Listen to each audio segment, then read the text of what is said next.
Hello everybody, Backyard Bullion here, and welcome to you all if you are joining on catch up. If you've not seen us live on this live stream, then welcome. We are going to be here for a little while just talking about silver, hanging out with everybody that comes into the chat and just having a fun time with this wonderful precious metal that we have. We've got some cool new things to show off here today, including this very cool Giant's Causeway. Nearly lost my words there. Giant's Causeway set with a wonderful frame made by my dad.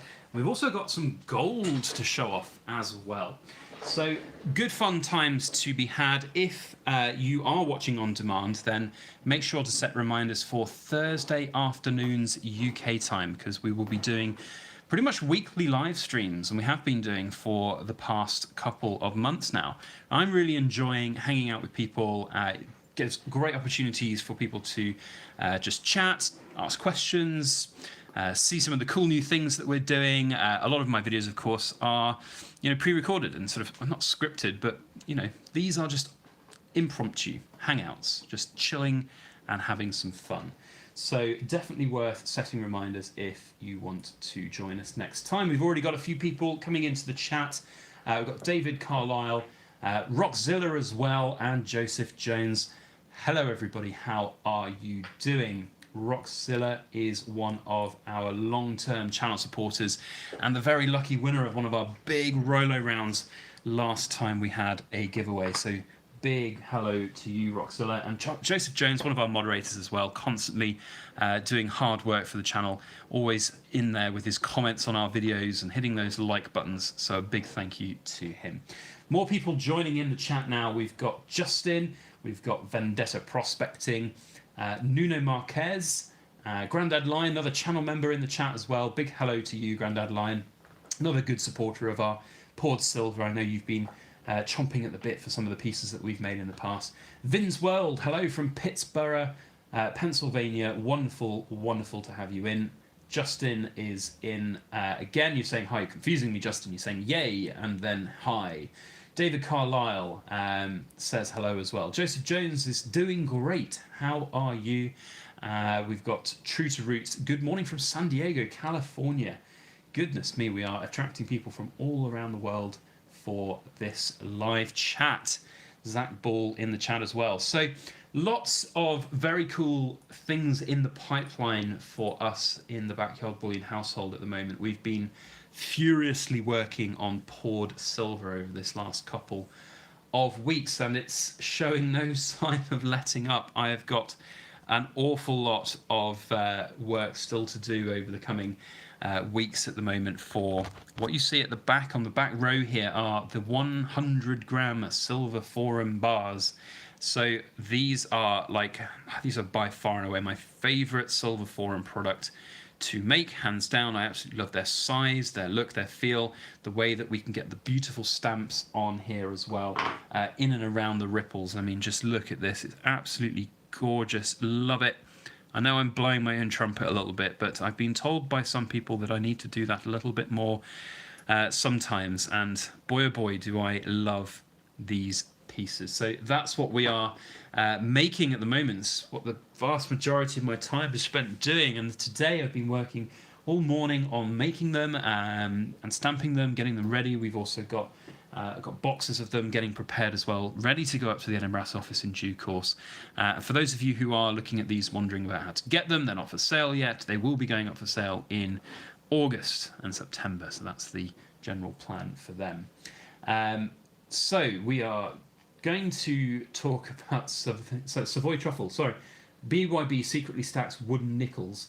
I just saw that and got distracted. Is that as a reference to this board, or is it as a reference to the stupidity of prices of lumber at the moment? Because it's certainly quite interesting. Silver Mailman is from Pennsylvania as well. He says, great videos. Thank you very much, my friend. I appreciate that. And True to Your Roots is saying that they look great. I'm very happy with these 100 grammers. We're trying super hard this year to get the stamping as perfect as can be. I've already rejected a couple where, you know, the 2021 is a slight angle, or the 100 gram jumped for a few times. We just want to absolutely make these as good as they can be, to have as perfect pieces as possible. So thank you for that feedback. Somebody mentioned the heart in the chat. This is an absolute killer of a heart. Absolutely love this. This is a commission for somebody. I'm just going to give it a quick wipe away from fingerprints. This is a commission for somebody that we are working on. So it's not for sale, as much as some of you might want it to be for sale, but it is not currently for sale. An interesting fact about this, so this is what a lot of people don't necessarily realize with poured silver, that it is not easy to get this kind of finish on a piece of poured silver by any stretch. And this was actually the 4th attempt to pour this heart, or this sort of size heart, and it was a really, really tough one to get looking good. For some reason, the silver wasn't flowing right. Bobby Boucher has joined as a channel member. Big thank you, my friend. You are a true rambler extraordinaire. Thank you very much, Bobby, but this one is not for sale. It is spoken for. But the point I'm trying to make is that this was attempt number 4 to get right. We had other ones that came out and the silver didn't cool quite right. There was something just off with the karma, off with the sort of feel of the day. The magic that was being created wasn't happening. So I was getting a little frustrated, and I just took a break, turned the furnace off, came back a little later on and tried, and this is what came out. Still needs to have one last little vinegar bath. You can see just a faint, there you go, in that light there on the right hand side of it, there's a little bit of graphite still there, and I don't really want to do any heavy kind of sanding to get rid of that, because it would interrupt some of those ripples. But a few more vinegar baths will get that nice and clean. But this ripple pool at the top here, it's like a perfect pear drop or teardrop, or perfect concentric circles going all the way down into one micro point. It's like a black hole of silver. It's absolutely gorgeous. So yeah, really happy with that, but it's not an everyday occurrence by any stretch. But thank you, Bobby, for joining the channel. For any of you out there that do want to support the channel, first thing to do is to hit that like button on this and other videos that we make. That's really helpful for all of the YouTube algorithm stuff. So make sure you hit that thumbs up button right now. We've got 30 in the chat and only 9 thumbs ups, so a quick reminder for that. Channel memberships as well are always very beneficial for us to help us, the channel. £2 a month gives you first access to some of our new pieces that come out. We do it. All of our channel members will know, and one of those perks will actually be around these 100 gram bars in August. So channel members will get first dibs above anybody else. Thank you very much for the super chat, Vendetta Prospecting. That's very kind. Lovely Infinity Heart, he says. That's a good name for it. But there's a link down in the chat now to channel memberships. So if you want to join, just a small fee of £2 a month gets you that first access, and quite a lot of the time we'll actually give that discount back as well to channel members. And then there are other levels as well. If you want to actually support the channel in further ways than just a couple of pounds a month, you can, with higher level sponsorships for one-to-one kind of silver pouring coaching, which we do with a couple of people, and also basically like sponsored content. So if you want to talk with me directly about particular topics that you want to know a little bit more about or know my opinion on, then you can do that as well as part of the memberships on our channel. Super chatting is wonderful as well, so a big thank you to Vendetta. That's really kind of you to do that. You're really right though. I like the idea of the infinity heart with these ripples here coming into that concentric perfect circle. It's not often that the silver works so well for people. You'll see it a lot on different pourers, channels and everything, that is often not possible to get these kind of finishes all the time, and it can do, it can vary massively with simple ambient air temperature. And something I didn't even realize, and the horrible thing about pouring silver is that there are no easy accessible resources out there, reference resources to actually go and see what to do, because it's such a niche hobby, it's such a niche thing for people, that it is very difficult to actually get like that knowledge from other people, and I basically use YouTube as that reference point. And I had issues where I couldn't find the answers to, and it was just very, very frustrating. So yeah, this is also a wonderful bar that came out. In fact, it was the same cycle as this one. So you can tell sometimes it's about the mojo, it's about the luck of the day, the feeling, the silver gods, about what they're going to bring out. But this was beautiful, absolutely wonderful. And this is spoken for as well, I'm afraid. You know, at the moment, I know there's a few of you out there who'll be looking at these thinking, yeah, I would like to get some of those. Bobby has already asked for some of them, but at the moment we don't really have the time to make general stock to sell. You know, a lot of the work that we do right now is commission based. Other than the commission based stuff, it's pretty much things like these big projects like the Silver Forum bars. So it's really difficult to do. But on the subject of commissions, this is one that we've just commissioned, or just had commissioned, for really good channel supporter. I don't think he's in the chat yet. He might join us later because he's on a decent time zone right now as he's just moved across the world. But this was commissioned by Aloha Stacker. Really, really nice chat, great channel. And he wanted a big chunky cube for basically his work desk, just to sit there and have as a fiddle piece almost. And what better thing to have than AG47, Agent 47 silver in all of its glory. Beautiful piece, absolutely happy with this. One of my best pieces of stamping I've done actually on these. Not easy to stamp, these lines are all done manually with like a chisel, and I'm really proud of them. So yeah, it's not finished. It needs to go up to Edinburgh for its hallmark. So the hallmark will come at the top of this piece above the BYB, and we'll also be antiquing all of the lettering and numbering, so it will be black, so it really will stand out incredibly. But that's a really cool piece, so love it, love it, love it, love it. Now I've seen a few different questions in the chat, so if you guys have got questions for me in the chat, then the best thing to do is to use the @ symbol, because then it highlights my name in the chat and I can see it a lot easier, and it's quite difficult multitasking. A lot of people, you know, when people do these live streams and they have hundreds or thousands of people in there, it's a right hard time to concentrate. So I try my best. So we have, Nosematics. See, I get so distracted, especially by Nosematics. Wonderful channel, wonderful supporter, and wonderful moderator. So back to the chat. We have a question from Dubry UK, who asks, Backyard Bullion, happy Thursday. When you are pouring and you just aren't feeling it, do you just remelt it or let it cool and look at the results? I always see more things I like on second reflection. Bit of both, I have to say, in answer to your question, Dubry. There are the odd time where, for example, it's the end of a pouring cycle and I will, and I don't have any examples actually, that's the annoying thing. Actually, no, I have one example. Let me just go grab it. So here is a prime example of one of the 100-gram bars that didn't go right. So basically what happened here is that it was the second pour coming out of the crucible. So the silver had already dropped in temperature and it was difficult to get everything out smoothly.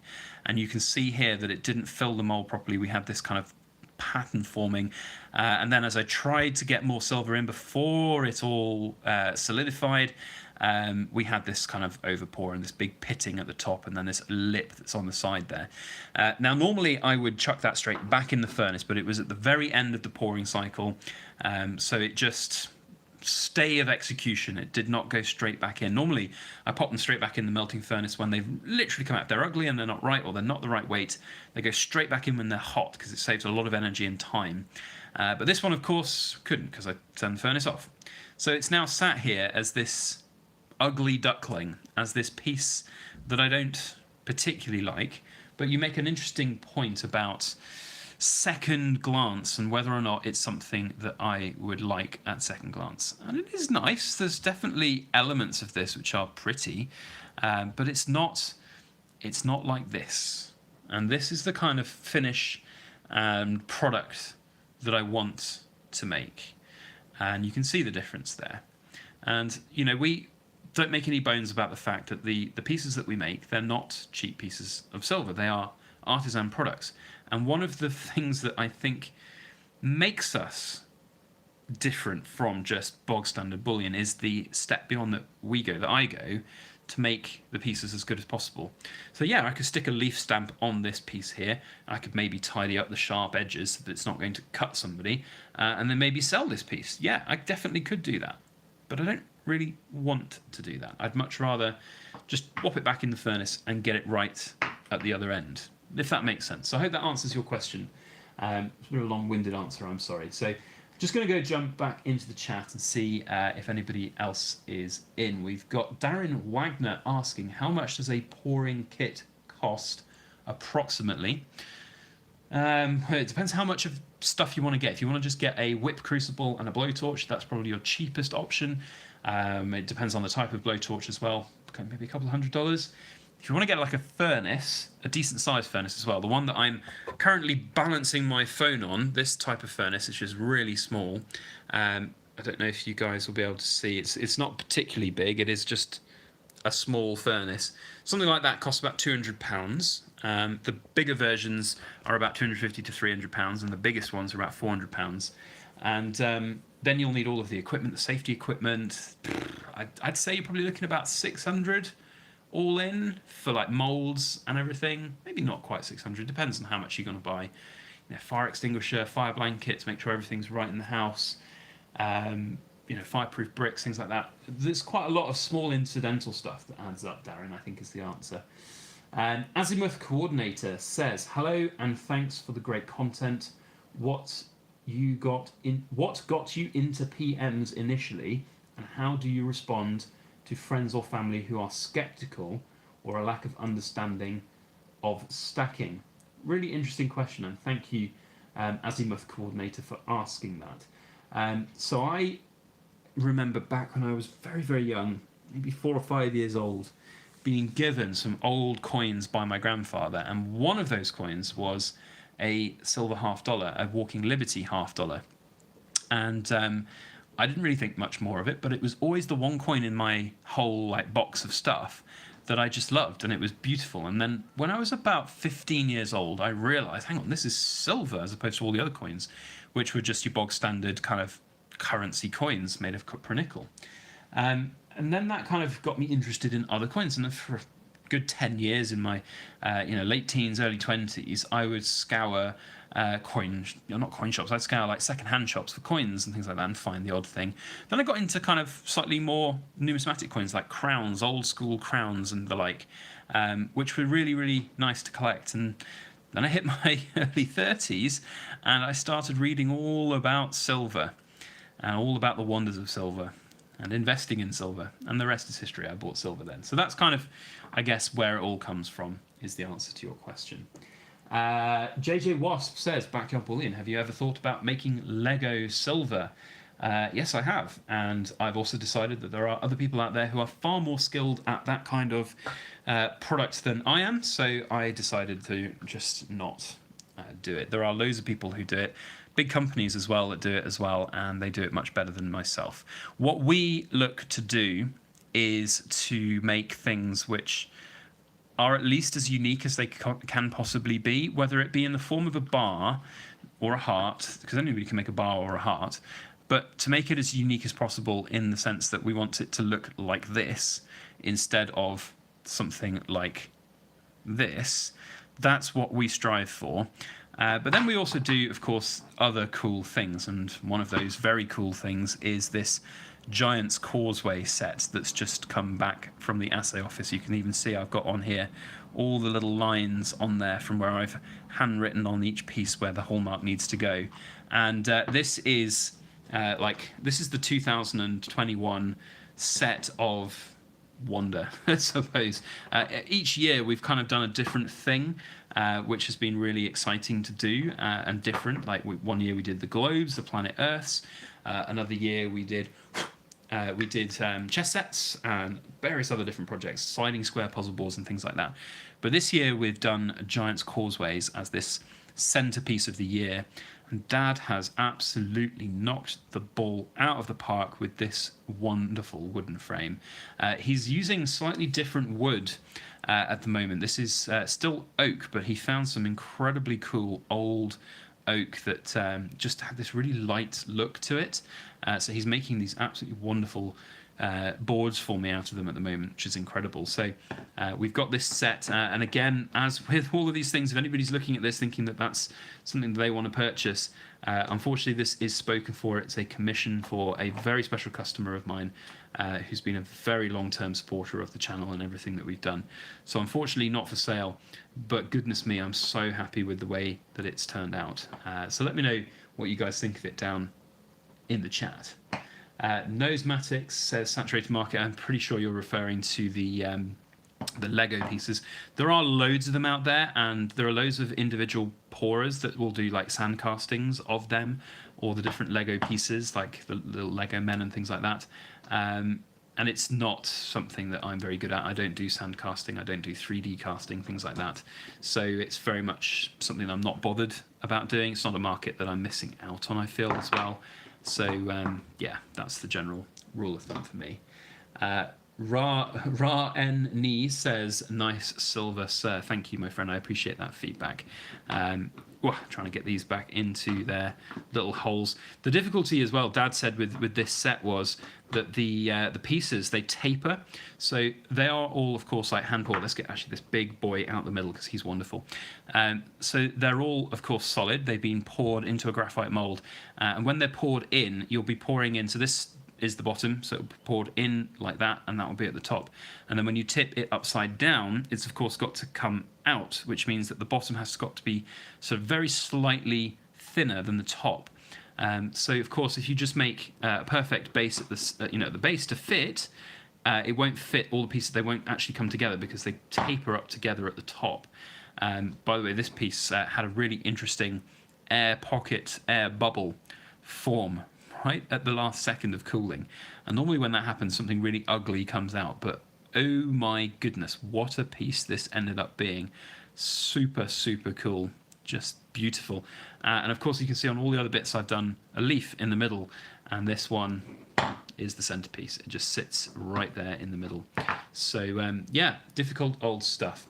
Nosematics asks a question. He says, Backyard Bullion, if you're using 4.9 silver to pour pieces, would that maintain the 4.9 integrity, or would it become 3.9? And if so, is it because of the graphite? And he then follows up by saying he loves the leaf.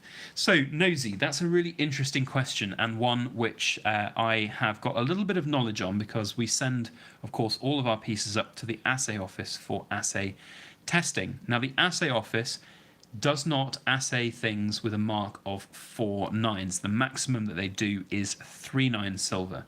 They can certainly test to see if something is 4.9 silver, but the highest stamp that they can give is 3.9 silver. They don't actually have a mark for 4.9s, which is really interesting.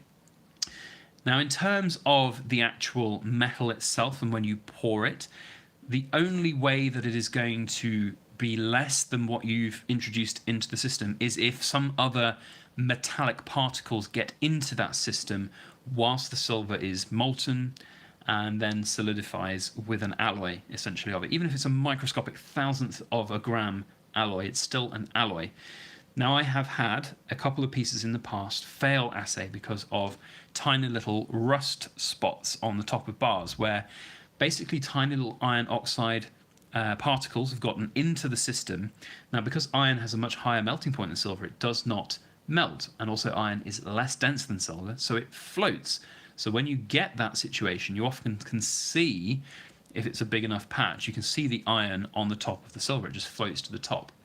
And you can clean that off, and you can often get that off quite easily and go through assay just fine. Now, if you are just pouring 4.9 silver into a graphite mold, the graphite doesn't count towards that alloy because it's not part of the metal. The assay process only examines metal. So I could send in one of these pieces with, like, for example, this piece here, which has got the graphite you can see like that. I could send that in as it is, and that graphite does not play a single factor into the assay process. They don't weigh this entire thing and go, right, this weighs 100 grams, which means that if it's 999 silver, only 0.1 of a gram of it is allowed to be not silver, and they then go, well, okay, look, you've got 1 gram of graphite on there, so it has to fail. That's not how it goes. They look at the what's called homogeneity of the metal content. So they will take representative samples all around the piece to make sure that it is 999 silver all the way through and all around. And then they will do that. And that's by testing metal content, not by testing things like graphite. Graphite is not metal. So I hope that answers the question. A bit of a long-winded answer, but I find it fascinating, and it's something that I could talk about at length for hours and days and hours and more, perhaps. But alas, that is not what everybody will probably want me to ramble on about. Azimuth Coordinator asks a question. What do you dislike most about the silver gold world, apart from premiums, of course? Very, very good question. Azimuth Coordinator, I hate hype, I hate hysteria, I hate pumping, I hate affiliate bonus codes and agenda-driven content and opinions that is there to scare people into buying stuff and silver and buying from a particular place. We present fair, honest, open opinions of ours about the metals and about products. Like our poured silver, I will be the first to tell anybody who wants to order some of our poured silver that it is not an investment, it is a collector's item, it is a art form piece, it is not something that you can invest in just the metal. If you take it to your LCS, your coin store, or any gold shop, you will get spot price for it, most likely, unfortunately. But if you take it to a collector's marketplace and you sell it properly, then that is where you get the value from these type of things. So hope that makes sense. But yeah, I don't like the hype, don't like the hysteria that comes with a lot of the gold and silver world. Serena says, hello everybody, loving the poured silver. Thank you, my friend, I appreciate that. Ronnie Fernandez says, do you have any US Silver Eagles? Are they good for silver collections? I do have some US Silver Eagles, Ronnie. I've featured quite a lot of them in videos of late. They are wonderful. I love them. Can't get them for very easily over here. They often are at very high premiums. I'd say they are probably coins to avoid right now if you don't want to spend high premiums on their content, on their metal content. But I don't know. I mean, their premiums hold, I guess, in certain circles because the dealers are holding shore at higher prices. So difficult. I wouldn't buy any new right now. That's my preference. MJ says, for £1,000 longer term investment, what type of silver is best? 1 ounce coins, smaller bars, or large bullion bars? Well, MJ, I call you Mr. J. MJ, interesting question. So it's going to depend on your exit strategy. So have a think about what you want to achieve with your silver at the other end of the process. So do you want to have a quick, easy sale where you just sell it to a bullion dealer, job done, money in the bank? Or are you prepared to put in a little bit of extra work and perhaps find somewhere to sell it, like eBay or the Silver Forum or YouTube or Instagram or wherever it might be on social media? Are you prepared to try and find the buyer, do that yourself, take the risk on yourself? In which case, big bar, fine. Also, for the smaller side of things, there are interesting things to consider, like having the flexibility to just sell 1 ounce instead of a whole 32 ounces for a kilo. So loads of different things to consider, and I hope that helps in your way of thinking. Nosematic says, I'm very knowledgeable. Thank you for the explanation, my friend. I am much obliged by your kind feedback. I am not even that knowledgeable. I could sit here and listen to the people about at the Edinburgh Assay office even that I've met and I've interviewed and talked with at length about everything that they do around assay. I could sit there and listen for days. It's wonderful, brilliant. So I'm just trying to impart some of the knowledge that I've absorbed in this time of pouring silver and doing what I do. So then Nosy, you also say thank you. Show your support and smash that like. Yeah, smash that like. 85 in the chat, 27 thumbs ups. Let's go. Let's get to 50. 50 thumbs ups. Here we go. Coin Pig says, what about poured gold? Yeah, I've done that. Been there, done that. If you look on my channel, there is a couple of videos that we did about that. And pouring gold is wonderful. Pouring gold is and has been one of the highlights of my entire life so far. It pours incredibly. It's so, so beautiful to watch, to work with, and to see. The 909 stuff that I poured, it came out, it was beautiful. The only problem is that because I use all my same silver equipment, my furnace and everything, it got contaminated with the silver, and when we sent it up for assay, it failed the assay, which was like properly heart-dropping moment. Like I felt so awful. The guy who commissioned it, I gave him, full disclaimers going, if it does, for whatever reason, fail the assay test, you'll know that it's mostly gold, but there might just be a few specks of silver in it. and that's the risk that we're willing to take. If you're willing to take that risk, we'll do it. And he was great about it, but it still was really kind of heartbreaking to see that happen. So yeah, we don't do it right now, and probably won't for a while, until I've got a big enough space to be able to have two completely separate work environments, because there's loads of silver dust everywhere.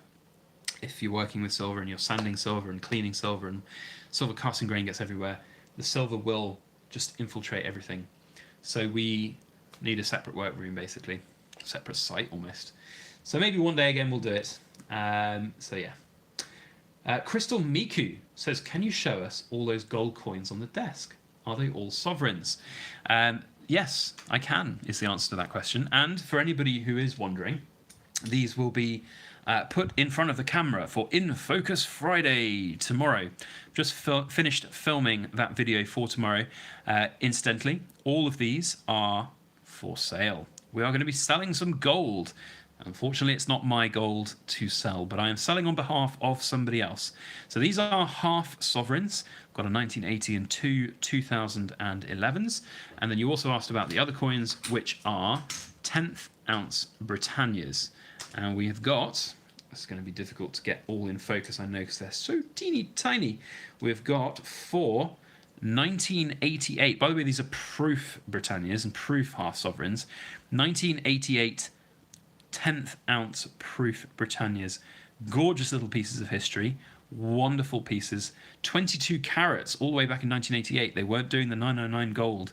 So that is beautiful 22 carat 10th ounce Britannias. Wonderful pieces. And then we've also got 2 of slightly newer ones in 1999. And I believe these are the 999 gold ones.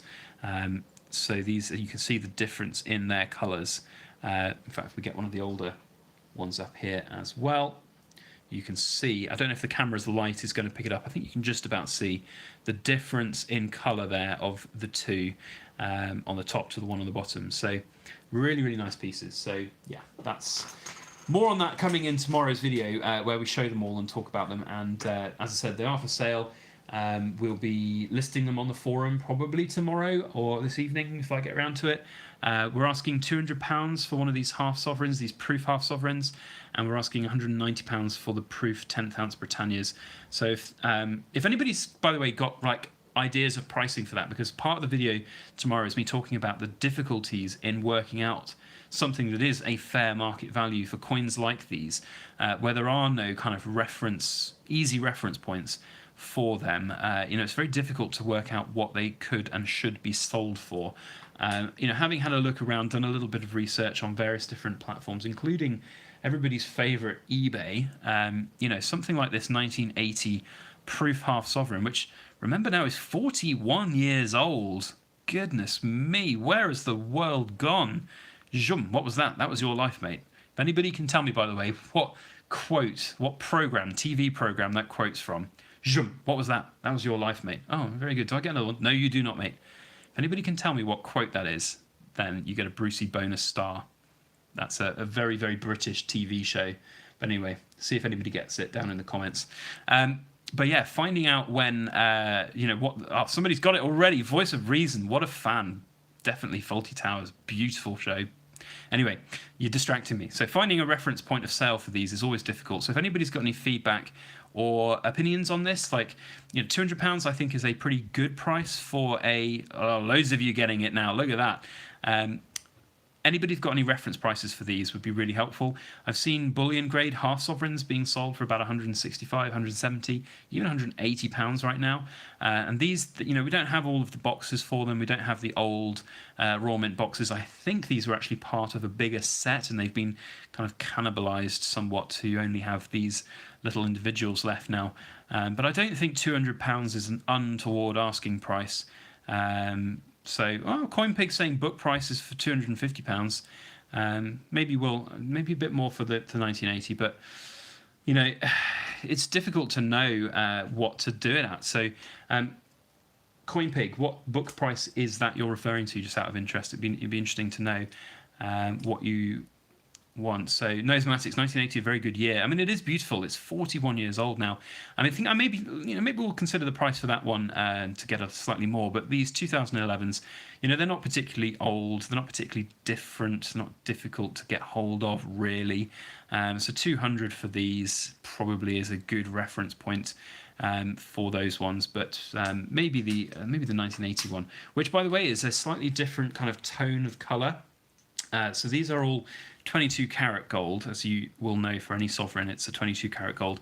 And again, I don't know if the camera's doing justice to the lighting here, but the one on the right is slightly different in its colour. It's kind of got this more, I guess, like more gold look to it, whereas the one on the left has got this almost like rosy tint to it. And I think that it's to do with the different constituent parts of the alloy.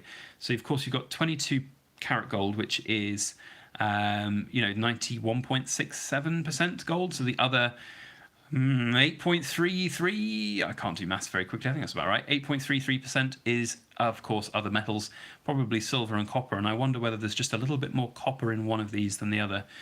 So really, really wonderful coins and beautiful pieces of history that have been sat there waiting for somebody to claim them for a long time. So CoinPig reckons £250 for that 1981. So yeah, we'll see. I haven't finished my research yet. They're not listed for sale right now, but certainly I think we can all agree that perhaps for the 2011s, £200 is a good price for them. Numismatics, if you have a special interest for a 1980 and the half sovereign is speaking for you, my friend, then we can definitely put it to one side for you if it's something you want to get. We can work it out. It's not a problem to ship something like that internationally. It would be underneath the insurance threshold for international tracked and signed for, so it would be just fine.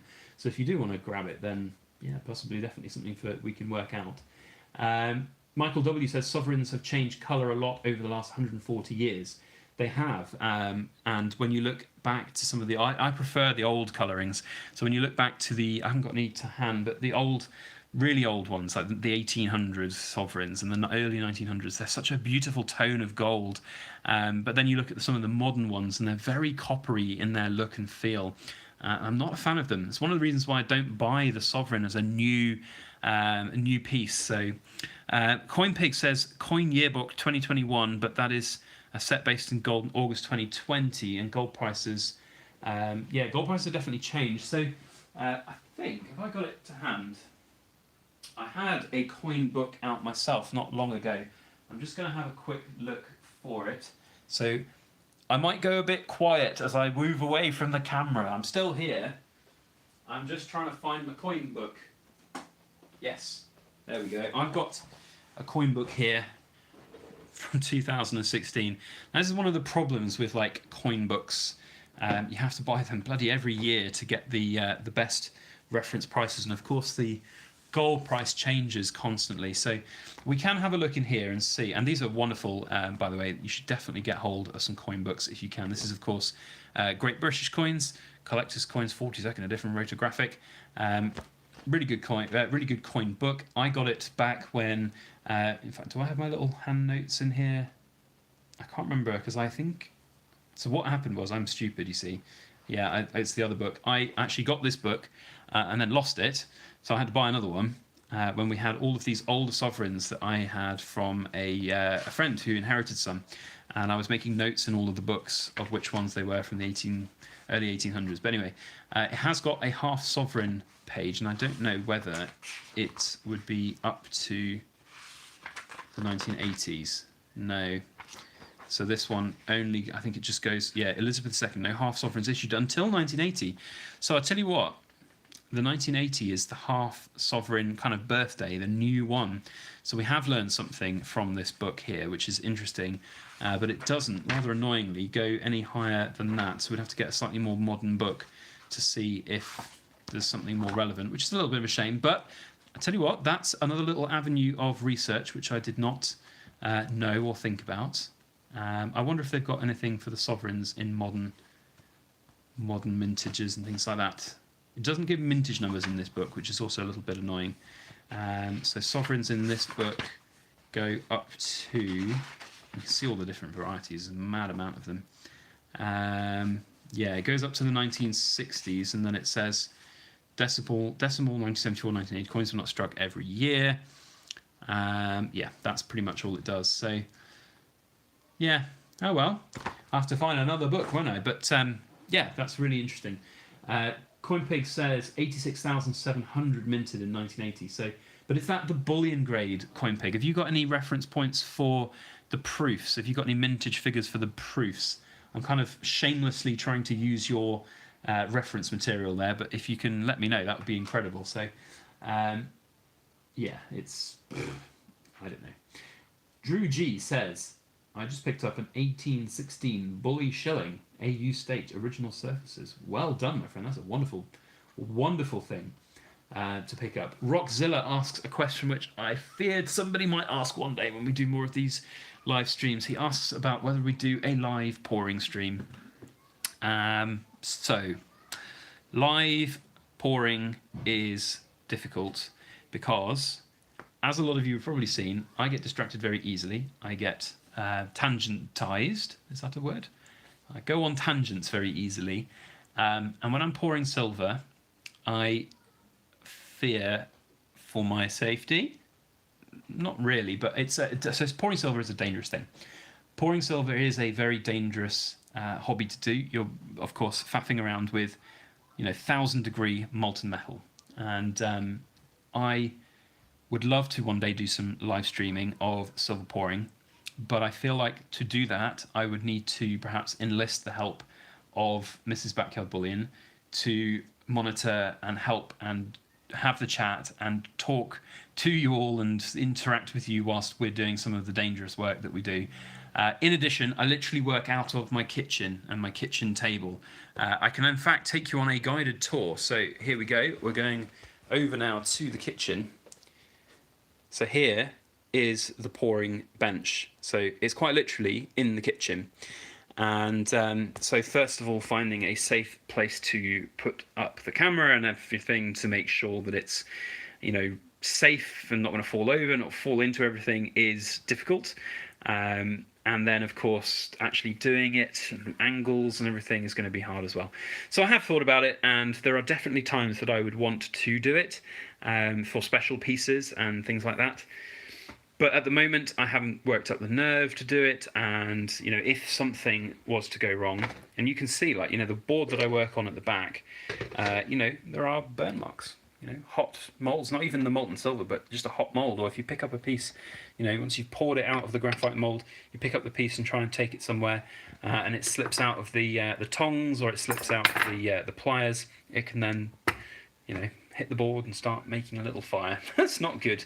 So, we of course have all of our safety equipment, the blankets, the fire extinguisher and all of that. And if a major emergency happened, the last thing I would want is to have it on a live stream. And, So, in answer to your question, Roxilla, maybe one day. But for right now, we're just going to sit back and just talk about silver and gold, if that's all right.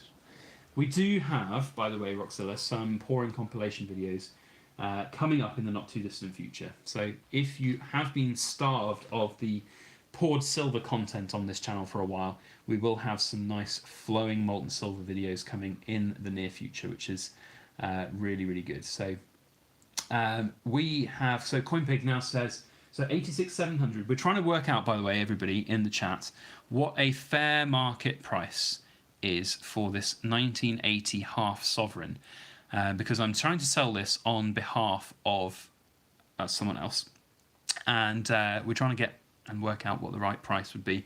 And we also want to find out a price that is not going to be like taking advantage of people. So the guy said that he wants to sell it, he doesn't want to sit there and ask for £500 for it, something stupid like that, and just put people off. He wants to actively get it sold to a decent price, but he doesn't want to undersell it because he does understand that these are proof coins. They're not just bullion. If he wanted to sell them as bullion grade, he'd just take them to any bullion dealer and get bullion prices for them. So any feedback anybody's got, like CoinPig, it really helps. So CoinPig says it's the proof for that year. Proof only in 1980 for the half sovereign. So that does make it slightly better than the others. So I do think that our reference price for those has to be a little bit higher for them. So maybe we'll work on that before we list them tomorrow. So Peter Grace Me Guide says, poured heaps. Try doing it in a university open night. Yeah, so Peter as well, along the sort of theme of that, I have thought about doing like live pouring, sort of pouring day, so getting people to come and do an experience day of pouring silver. But when I very loosely rang up a couple of insurance companies a while back, they were not excited at all about the idea of molten silver flying everywhere and liability and all of that. So that's definitely, yeah, something a bit difficult.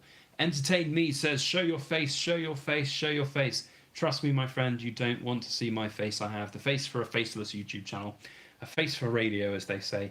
No, we are a faceless YouTube channel, and we always will be, I'm afraid. No face reveals and things for that. So, Peter, you should just do a live Lost Wax centrifuge cast. Don't overcharge the mould. Yes, Whirling Death of Silver, I think I'd probably call it in the video description title. That would be a good laugh for sure. Agenda Non-Existent, he asks. By the way, if anybody else has got any questions that they want to ask, please feel free to do so. Use the @ symbol and we'll be able to see your question easily. But Agenda Non-Existent says, Backyard Bullion, I recently ordered an MS-70 first day of issue Type 2 Silver Eagle. Do I think it will be valuable in the future? I mean, it's silver, so yes, it will be valuable.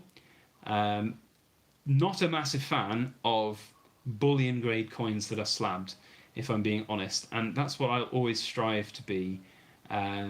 So I don't know is the honest answer. If you bought it for spot price, then yes, I think it will be good and it will probably hold value and make you money. If you bought it at double spot price, you'll have to wait till spot price doubles, probably, to get most of your money back.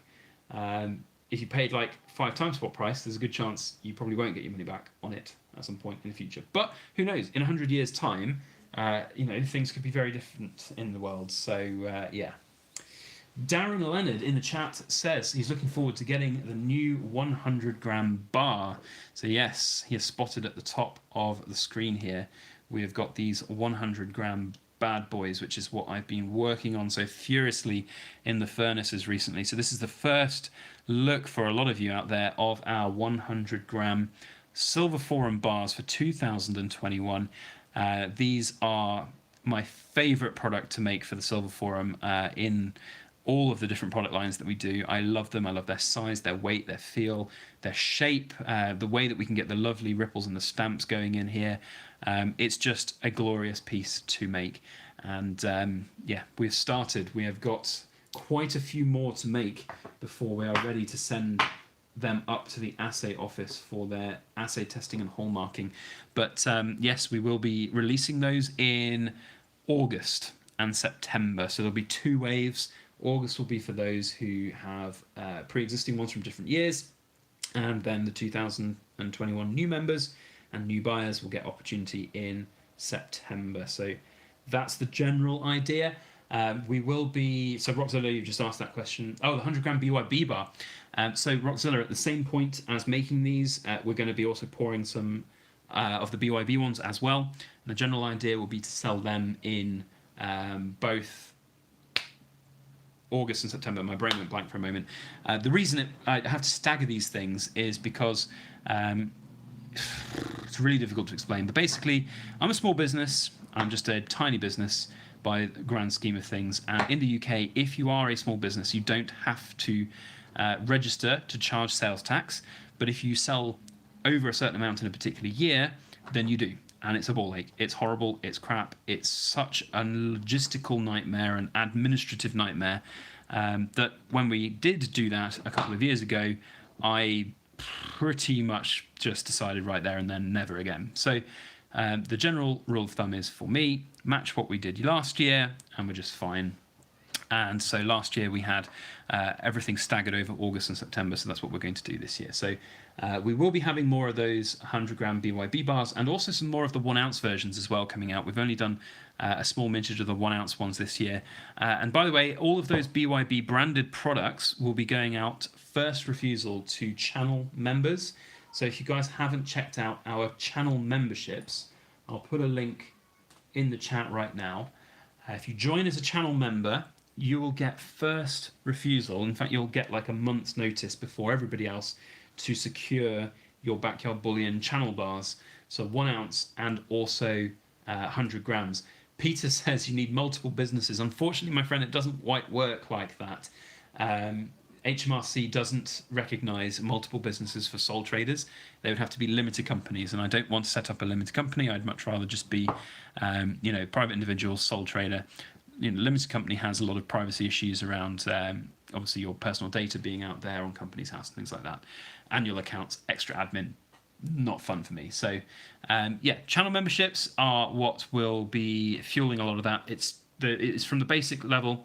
£2 a month is what you can join at, and we'll basically send out community posts ahead of time, reminders ahead of time as well for these new products that come out for everybody who wants to grab hold of them. So that's the general rule of thumb for our new channel bars, 100 gram or 1 ounce. I don't have, in fact, I think I've got one. Going off for a wander again. Sorry if you can't hear me. Yes, I do have one.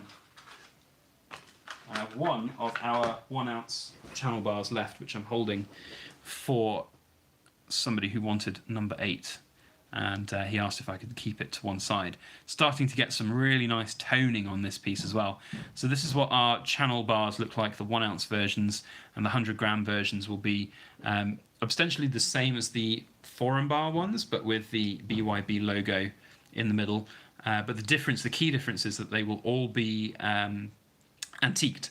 So the 100 gram foreign bars are not antiqued, but all of the BYB bars are antiqued. So you get this blackened lettering effect, really makes things stand out, makes it shine away. So it's really, really nice. But yeah, so those will be out later in the years. Mosmatic says the rat stack loves number 8. I'm afraid it's sort of pre-reserved for another person who absolutely loves the number 8 and has had number 8 of them constantly for the last 3 years of doing them. So I said to him I'd keep it to one side and let him have it when he is ready. But yeah, we will have others, Nosy, I'm afraid, to go on for sale. But as I said, they will be going out to channel members first. So if you guys are interested, channel memberships are down below. Sign up to get all of those notifications. We will, of course, have products released for sale beyond channel memberships as well, so it's not compulsory. You can sit back and wait and see what goes up on our website after a due course of running for the channel memberships, but it's a nice way of being able to secure them. And we also offer discounts for channel memberships as well, so you basically pay for itself. Eric Charleston says, Backyard Bullion, what amount of gold should I be buying every time I decide to buy? Should I exclusively buy 1 ounce coins? I'm very new to buying gold. Well, Eric, it kind of depends on your budget, on your circumstances, and what you want to achieve with your stacking. I know that's not an easy answer, but basically, I would say if you're on a modest income, modest budget, let's call it putting away £200 a month or $250 a month, then, in my opinion, that's kind of, you should be thinking maybe about half of that into precious metals. Depends as well what other savings you got. It's a very, very different world for everybody out there. Everybody's circumstances are different, and everybody has different ways of thinking. So, very difficult to know how to answer that. Dubry UK says, is VAT registration not until you hit the 85,000 mark? Yes, my friend, it is, and we are pretty close to that mark each year. The amount of stuff and silver that we sell, we do in fact get very close to that, and we have had periods where we don't sell, just to have that quiet build up to finish it. And it's a 12-month period as well. It's not just not just one tax year, it's a rolling 12-month period as well, so you have to be very careful on that side of things. So Aloha Stacker, I was hoping that you would join us. Look what is here, my friend. So Aloha Stacker has a, let's call it, biased and vested interest in this piece, and we will be sending it up to the assay office, my friend, in the not too distant future. But I was hoping that you'd come over and say hello and see what we have been worked on. And this is fresh out of the furnace today, poured this morning, stamped earlier today, and I'm really happy with it, my friend. I hope you like it too. Wonderful, wonderful piece for a wonderful, wonderful guy. Really good. And aloha stacker, I hope you had a big old beer last night, my friend, after everything that we went through. Goodness me, I'm so sorry for all of the extra work, let's call it, that we had to go through to get this arranged. But I hope you had a big old beer. And well, I technically didn't have a beer, but I had a big old glass of wine with my meal out as I was trying to message you. So, yeah, fun old times, eh? Yeah, Peter Grace says rolling tax thresholds suck. They bloody well do, my friend. Yeah, it's difficult, certainly, to run a business in the UK. It's just there are so many hurdles and so many things that you have to jump through to get, just normal trade flowing. It's just not very good. Aloha Stack says, back your bullion, not only did it work, but you also gave me the easiest way to move dollars to Europe. Well, it's funny how things work, my friend. And I've always been a fan of the idea that everything in this world happens for a reason. And yeah, it's, I think just karma. Let's call it karma. You've asked, should we stamp channel name on the cube? Completely up to you, my friend. As you can see, we've got 4 blank sides. We've got to the right of the logo, the back, to the left of the logo, and the bottom. Traditionally, I've just left them blank, but other people have put whatever they want on them when they've commissioned them. So it's completely up to you, my friend. You can do whatever you want. Some people, and this is an interesting sort of personal choice, don't like putting their name on stuff because, of course, if it means that you're trying to sell it at some point in the future, because let's be quite frank, even if this is something that you might want to keep forever, my friend, you might find that you need to sell it one day, or find that it is beneficial for you to sell it one day.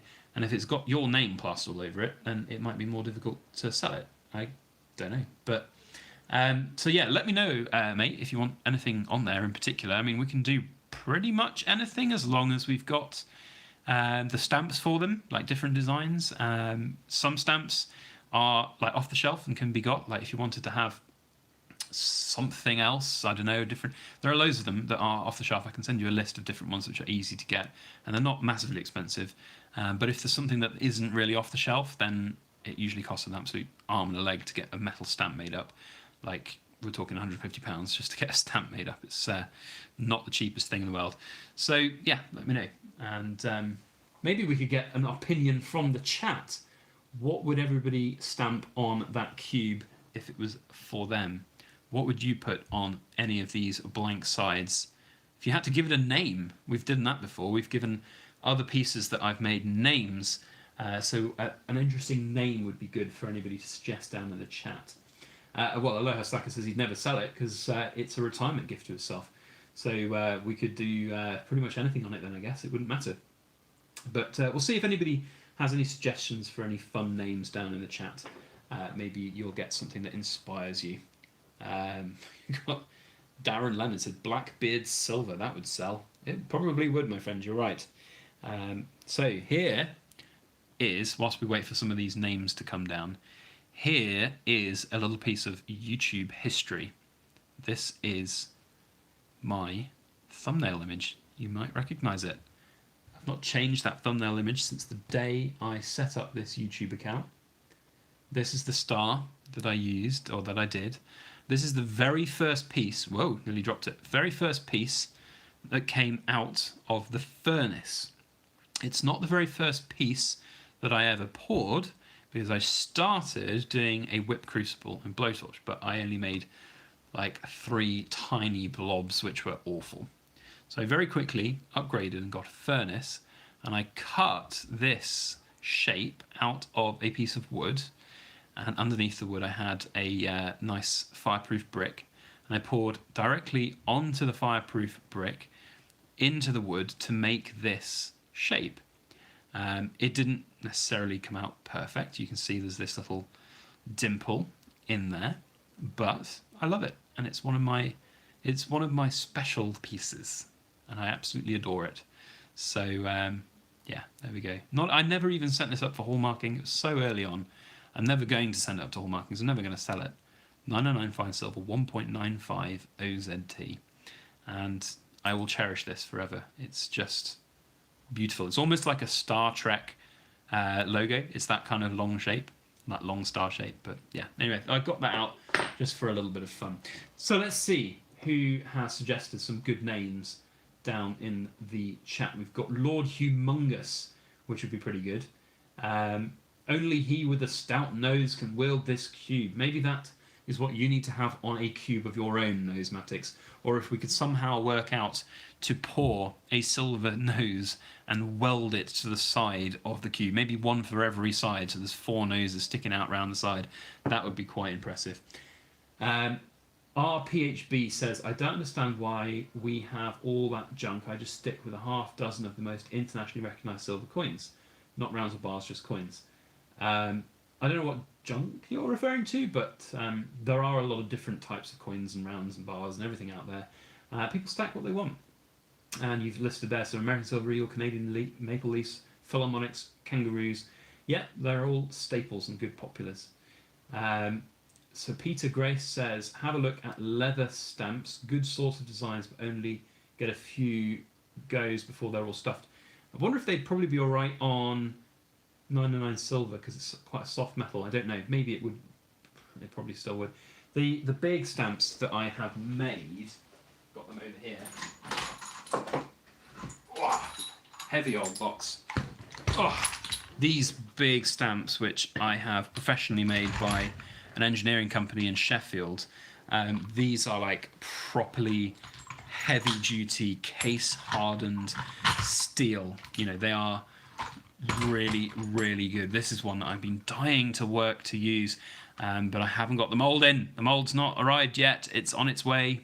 Big old mould for this wonderful piece, for this big old chunky one. And we've also got that one as well for the Silver Forum to start experimenting on.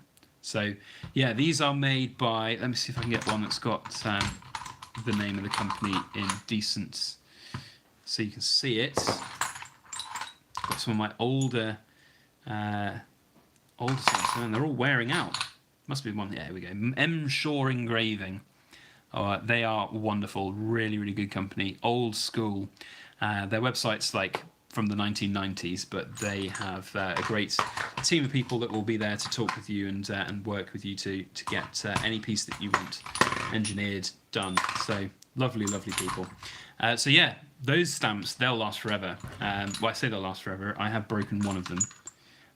So this is my old BYB stamp, and you can see we've lost one of the lips. My own fault. I was trying very hard to get something deep into a piece, and I just wasn't concentrating. And this is quite thin steel at the top here, and I gave it a good old whack at an odd angle, and it just snapped off, which was a bit of a shame. But yeah, wonderful stamps. Really, really happy with them. Would recommend them to anybody. Oh, bloody heavy, that box. So I think we're going to think about. We are going to think about wrapping up this live stream as we've been on for an hour. But before we do that, we do need to hit 100 thumbs ups, maybe. That might be quite a stretch to go. But we'll see. Joshua's in. We're going to be around for a few more minutes, Joshua. You can join us for the tail end of the stream. But we're on 68 likes right now. Let's see if we can get up to at least close to 100. And then maybe we can get away with not having any Storage Wars auctioneer impressions from Backyard Bullion. I just saw it go from 71 to 70. It's going down now. Now we're up to 75. Come on, let's go. Let's get to 100. And then we can call it a day, because it's 20 past 4. And 20 past 4 is the feeding time of my 2 beautiful dogs, who at the moment are just fast asleep on the sofa, but they will be waking up any minute now. I like to think that it's like listening to bad radio. They're just in the background right now, sleeping because of the monotone, beautiful ramblings of Daddy. And so it's just sending them to sleep. And as soon as I, of course, stop talking and turn the camera off, they're just going to go crazy and mental in the garden. But hey. So 80, come on, 20 more, let's go. Before we do shut off the stream today, guys, go and check out Nosematics because his channel is fantastic and he's a very, very big supporter of our channel. I'm also going to make Aloha Stacker. I don't know if you're still in the chat or not, but I'm going to make you a moderator, my friend, because I know you do that for another couple of people and it's always nice to have more of you around like Nosy. So it's been a wonderful live stream to join with all of you. I'm not sure that we are going to get all the way up to 100 likes. We've only got 92 watching with 80 thumbs ups already, so I've probably just about stretched as many as I possibly can. I think it's quite interesting. Actually, I will finish on this point for all of you who are watching it. I think it's fascinating that last week, when all of the brown stuff was hitting the fan about gold and silver prices, and it was crashing down, that we had 240 people in the stream at one point last week. I think there was this like huge fear moment for a load of people, and I think there were a lot of people that were joining into the stream who were concerned about gold and silver and just wanted to know what was going on. But now, of course, prices have stabilized over this week and they haven't really moved at all, in fact. So I think it's fascinating, the whole mentality of this stacking world and how we're in. But you know, I don't do these streams for the numbers. I do them to hang out with you guys and to chat with you guys. And it's been really nice to meet those of you who've come in the chat and talked with me and asked questions. You know, I haven't done this traditionally very much at all in the live streams. It's always been a little bit hard to find the times to do them. But I do enjoy doing them, and it's always fun to sort of see people. And even if you're just a bit of a stalker in the background and just listening in, it's always nice, I think, to have those people just being able to say hello when they want to. Yolt's Real says, first time here, not the last. Good talks. Have a good one. Same to you, my friend.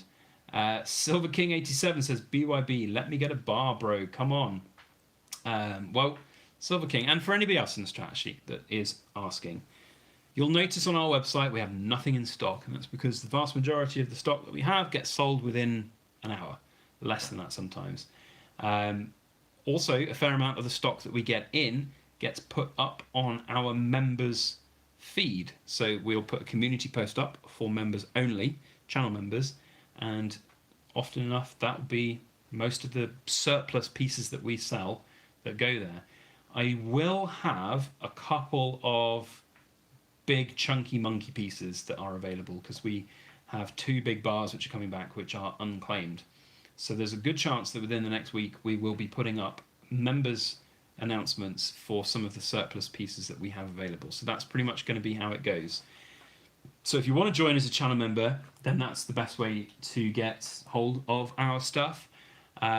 Or go onto the Silver Forum because that's also where we sell things. Basically it goes channel members, Silver Forum, website, and then sadly YouTube videos, because it's, you know, we're in a fast-paced world right now, and often, you know, putting something up for sale and it goes quite quickly, it's, you know, not feasible to film a video and upload it. Even the time it takes to film and upload a video, something will have sold. So if anybody is interested, then please drop me an email and we can commission items very easily. We can make stuff. As you saw with Aloha Stacker. So I say very easily, Aloha Stacker and I have a little in-joke together about the wonders of processing payments on this one, but it is possible. It is pretty easy to do, and we can make anything for people. So yes, please get in touch. Email is byb@backyardbullion.com. Let me put that in the chat. And there we go. I cannot multitask, by the way, for love nor money. I used to be really good at it back in the day, but I think as I get older, my brain is starting to melt. So, yeah, it is very difficult. So, okay, we're going to start wrapping things up now. We're at 85 likes. We're within shouting distance of 90. Let's at least get to 90. That's a nice number. 5 more likes from anybody. Well, one at a time would be nice. Go on, hit that like button, because otherwise I'm going to have to break out the Storage Wars auctioneer man. We're at 89. 89. One more and you'll avoid it. All right, we're going to need it now. 89. Can I get a 90? Hamana. 90, 90 would be 90. Anyone for a 90? If you want this to stop, you have to hit that like button for a 90th like. And then I will stop and then I will go away. Humana, humana, humana. Oh man, we're not going to get it. Have all 84 of you in the chat hit that thumbs up button, because I don't think you have. I bet you're also sitting there not wanting to do it because you want me to make a fool of myself. There we go. There's the 90th like. Now we will wrap up for good. Thank you all for watching. Thank you, Nosematics. Thank you, Aloha Stacker, and others in the chat as well. It's really nice to see all of you here. We'll see you on the next one. If you want to join in, we do these on Thursday afternoons. Next one will be next week, unless there's anything untoward that happens for everybody in the world. So we'll see you then. Have a good one. Otherwise, tomorrow's... I've just noticed as well a few of you taking your thumbs off down, so now it's gone down. But yes. Anyway, we'll go, and we'll see you next time. Have a great time. Bye-bye.